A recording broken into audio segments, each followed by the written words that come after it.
Hey guys, welcome back to the channel. Today I'm going to give you a method on how to change your 3D world, manipulate your outside world simply by rearranging your mental conversations. There's actually some experiments that were done, and I'm going to give you an illustration in this chapter, in this video today for you. Welcome back to the channel, guys. This is Chapter 7, Attitude, The Power of Awareness by Neville Goddard. We're first going to get into the experiments that were conducted at Princeton and Dartmouth. Okay, so experiments recently conducted at Princeton and Dartmouth in the Ladder Psychology Laboratory, Hanover, prove that what you see when you look at something depends not so much on what is there as the assumption you make when you look. So this is part of the law of assumption. Basically, what it's being proven now that the law of assumption is real. Actually, this was done quite a long time ago. There's a lot of experiments that have been done after this as well that show this with quantum physics, like string theory and such. Okay, so basically the law of assumption, the way you look at something, it changes it. So when you look at something, depending on what your assumption is that you have of something before you look, actually changes and manipulates it. So you can actually manipulate your world by just changing your assumptions of it. The way that you observe your world will actually change that portion of reality that you will experience and manipulate your world and shift to those parallel realities where you just extend your feelers into an entirely different world. Okay, so and you do this through the law of assumption, and these experiments are showing just that. All right, so since what we believe to be the real physical world is actually only an assumptive world, it is not surprising that these experiments prove that what appears to be solid reality is actually the results of expectations or assumptions. So your expectations or assumptions are actually what is creating your world that you see outside. Your 3D world is being created by your expectations, your observations, your assumptions. And this is all being proven with scientific study. All right, guys, so your assumptions determine not only what you see, but also what you do, for they govern all your conscious and subconscious movements towards the fulfillment of themselves. So over a century ago, this truth was stated by Emerson as follows: as the world was plastic and fluid in the hands of God, so it is ever to so much of his attributes as we bring to it. To ignorance and sin it is flint. They adapt themselves to it as they may, but in proportion as a man has anything in him divine, the firmament flows before him and takes his signet and form. Your assumption is the hand of God molding the firmament into the image of that which you assume. The assumption of the wish fulfilled is the high tide which lifts you easily off the bar of the senses where you have so long lain stranded. It lifts the mind. It lifts the mind into prophecy in the full right sense of the word. And if you have that controlled imagination and absorbed attention, which it is possible to attain, you may be sure that all your assumption implies will come to pass. So everything that you're trying to create with your new assumptions will come to pass, will come into fruition, will be externalized in your 3D world. All right, so when William Blake wrote, "What seems to be is to those to whom it seems to be," he was only repeating the eternal truth. There is nothing unclean of itself. I mean, that's one energy, guys. Nothing is separate. It's an illusion of separateness. We've gone over this. But to him that esteemeth anything that is unclean, to him it is unclean. That's Romans 14:14. All right, so because there is nothing unclean of itself or clean of itself, you should assume the best and only think of that which is lovely and a good report.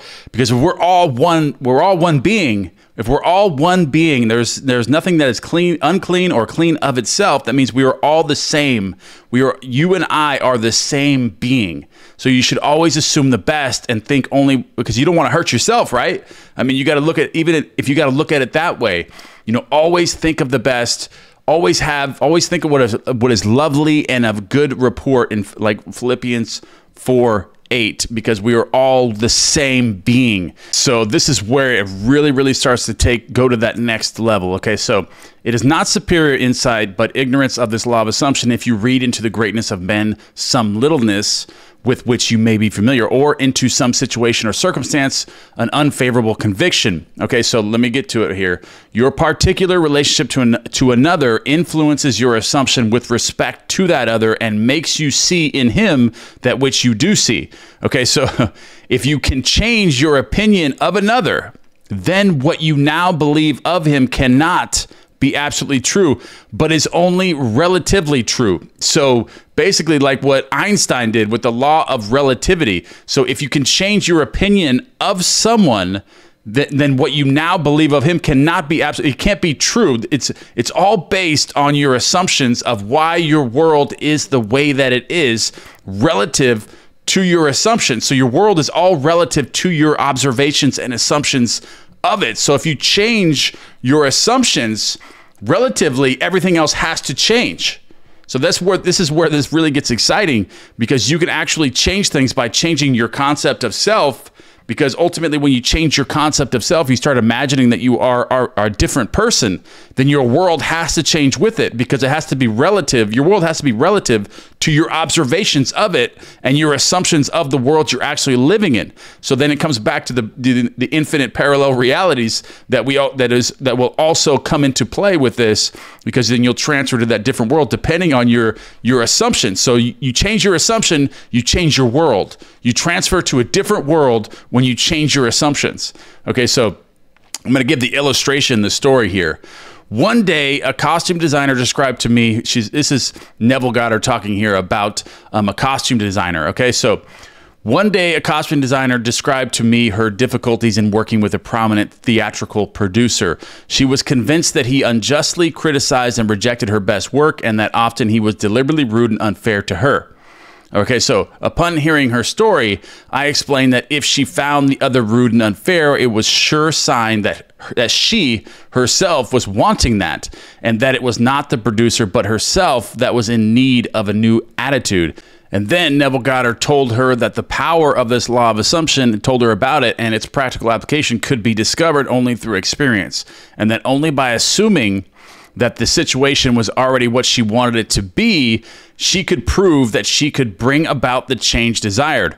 Her employer merely bearing witness, or echoing or mirroring back to her mental conversations, that she could bring about the change desired. Her employer was merely bearing witness, telling her by his behavior what her concept of him was.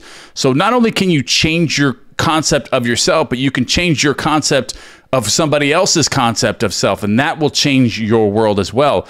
I suggested that it was quite probable that she was carrying on mental conversations with him in her mind, which were filled with criticism and recriminations. There was no doubt but that she was mentally arguing with the producer, for others only echo that which we whisper to them in secret. I asked her if it was true that she talked to him mentally, and if so, what those conversations were like. So basically, if you have anything going on in your life right now, you can use this, to change your world right now. So if you're having any conflict with someone, or somebody's not treating you the way that you want them to treat you, then it's based on your mental conversations and your concept that you have of that person. So you're creating these things to happen to you, because the world is externalized from you. So you can change your world by changing your assumptions of it and your conceptions of, or your concepts of the people in your world, of how you feel about them. Okay, so when Neville Goddard actually broke this down to her and explained to her about the law of assumption and about how her mental conversations and her concepts of this person are what is creating this, she confessed that every morning on her way to work, that she would actually criticize and argue with her boss or her producer, that she would never have dared address him in person. She was doing it in her mind. So she had this anger towards him, but she would never dare actually say it to him in the 3D world. She was saying it in her mind. So these mental conversations were very conflicting, were very offensive. So the intensity and force of her mental arguments with him automatically established his behavior towards her. So when she was having these negative conversations, these conflicting conversations with her boss or producer in her mind, it was establishing and creating this automatically. automatically creating his behavior towards her. Okay, so then she's going to fix it here. So she began to realize that all of us carry on mental conversations, but unfortunately, on most occasions, these conversations are argumentative. And that we only have to observe the passerby on the street to prove this assertion, that so many people are mentally engrossed in conversation, like everyone's having mental conversations, constantly. You can observe somebody by themselves. They're having mental conversations, whether they're positive or negative. Everyone is having mental conversations, but we can control that. Once you start learning this, you can actually take this and actually start manipulating and changing your world to what you want it to be. That so many people are mentally engrossed conversation, if you appear to be happy about it, but the very intensity of their feeling must lead them quickly to the unpleasant incident they themselves have mentally created, and therefore must now encounter. Okay, so when she realized what she had been doing, she agreed to change her attitude and to live this law faithfully by assuming that her job was highly satisfactory and her relationship with the producer was a very, very happy one. And to do this, she agreed that before going to sleep at night, on her way to work and at other intervals during the day, she would imagine that he had congratulated her on her fine designs and that she, in turn, had thanked him for his praise and kindness. So she's creating a new mental image. Mental conversations are coming back from the mental image. So she's creating an entirely new scene, an entirely new world. So she's shifting realities here. She's shifting from the reality where her boss is talking down to her and always being negative and always treating her unfairly because of her assumptions. But now she's changing her assumptions and mental conversations. She's shifting to a different parallel reality where her boss is actually a completely different person. Okay, so to her delight, she soon discovered for herself that her own attitude was the cause of that which befell her. The behavior of her employer miraculously reversed itself. She shifted into the new parallel reality. His attitude echoing as it always had done, that which she had assumed now reflected her changed of concept of him. What she did was by the power of her imagination. Her persistent assumption influenced his behavior and determined his attitude towards her. With the passport of desire of the wings of a controlled imagination, she traveled into the future and her own predetermined experience. So you can do this in your own life right now. If you're having any issues with a relationship partner or your boss at work, you can change this by assuming a different version of this person. So if this person is not a good person, start assuming that they are, changing your mental conversations and falling asleep. Either with my meditations, which will automatically change your mental conversations as you're falling asleep, but you can also do this, manually. You can do this yourself and actually just create a scene or affirmations where this person is now the person that you would want them to be. And your mental conversations change that. So then your assumptions and your projections of your world and the parallel realities are going to start to shift, and you'll see a different version of the same exact person. So thus, we see it as not facts, okay? So life, there are no facts, okay? Imagination creates. But that which we create in our imagination, which shapes our lives, for most of us, the conflicts of the day are due to the want of a little imagination to cast the beam out of our own eye. It is the exact and literal minded who live in a fictitious world.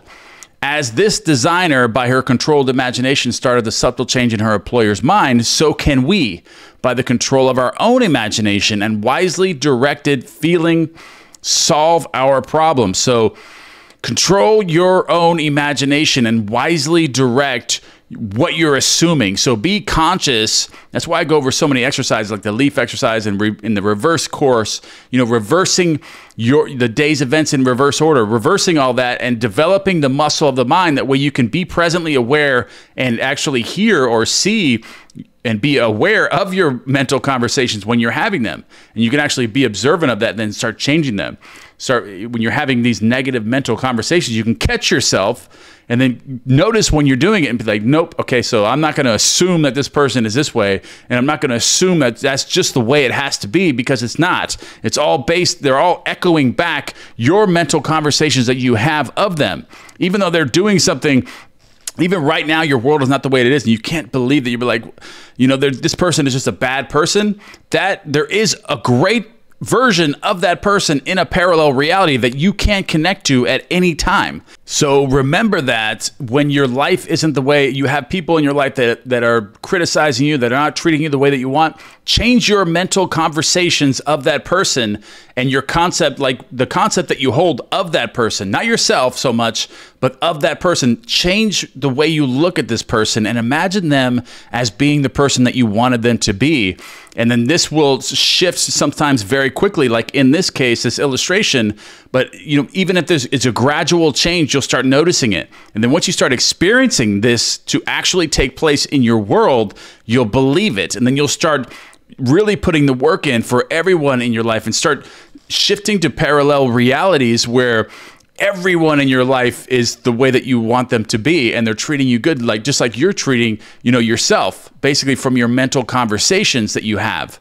Okay, so by the intensity of her imagination and feeling, the designer cast a kind of enchantment on her producer's mind. So you can do the same exact thing. You can cast an enchantment on your world or the people in your world, which will cause them to think that their new thoughts originated from you, but really it's just a different parallel reality where you've changed versions of the people in your life.